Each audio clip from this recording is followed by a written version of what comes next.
12 millions d'élèves ont repris le chemin de l'école le 1er septembre dernier, mais dans la plupart des académies, pour la deuxième année consécutive, des enseignants manquaient à l'appel. On a fait appel à des contractuels, mais ça ne suffit pas. On a des effectifs jusqu'à 30 dans certaines classes de maternelle. C'est compliqué. Et puis, il y a toutes les mesures du ministère, le dédoublement des classes de grande section en éducation prioritaire qui ne peut pas se faire par manque d'enseignants. Il y a aussi le plafonnement des élèves à 24 par classe en grande section, CP, CE1, qui ne peut pas se faire. Et concernant le remplacement, les enseignants qui partent en congé maladie ou les enseignantes qui sont en congé maternité ne pourront pas être remplacés du fait du manque d'enseignants. Et quand un enseignant est malade et qui n'est pas remplacé dans l'école, ça désorganise toute l'école. Dans les collèges et les lycées, même constat. Cette année, 4000 postes à l'issue des concours n'ont pas été pourvus.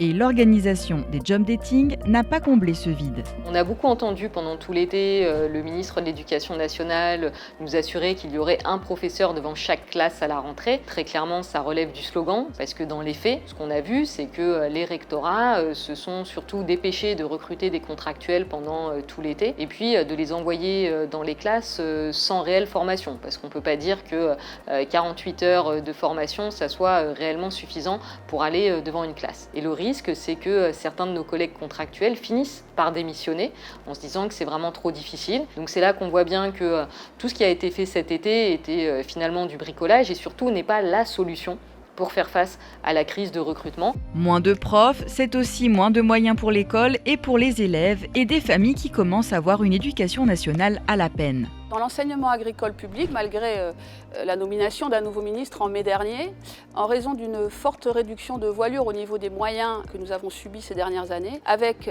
des heures de cours qui ne peuvent pas être dédoublées dans de nombreux établissements, ce qui compromet la sécurité des élèves, mais également leurs apprentissages. Et dans ce contexte, les personnels perdent le sens de leur métier. Donc évidemment, ce contexte ne permet pas à l'enseignement agricole public de relever les défis auxquels il est confronté, avec un agriculteur sur deux qui part en retraite d'ici 5 ans et une urgence climatique qui n'est plus à démontrer. Donc évidemment, pour toutes ces raisons, il est plus que temps de changer de cap dans le projet de loi de finances 2023 pour l'enseignement agricole public. Que ce soit à l'école, au collège, lycée ou même à la fac, les enseignants réclament un meilleur salaire et plus de considération.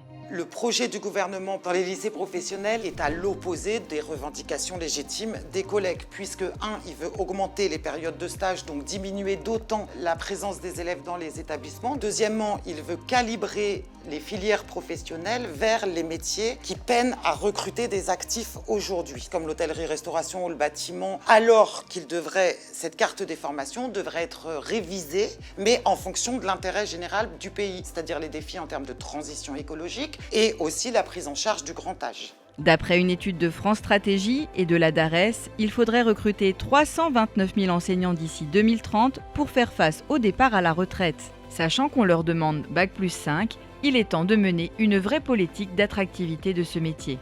C'est vraiment une rentrée charnière parce qu'on voit à quel point le système éducatif s'est dégradé sous l'effet des réformes, sous l'effet de l'austérité. Et puis nous dire que pas un seul enseignant ne doit être à moins de 2 000 € net. Qu'est-ce qu'on dit aux autres? Qu'est-ce qu'on dit au milieu, aux fins de carrière? Et nous, on posera la question aussi des AESH, des AED, des accompagnants, de l'ensemble des personnels éducatifs qui concourent au service public d'éducation. Il y a beaucoup de choses à refonder en cette rentrée. Il faut aller vite, il faut aller fort et il faut ne pas en rester aux effets d'annonce.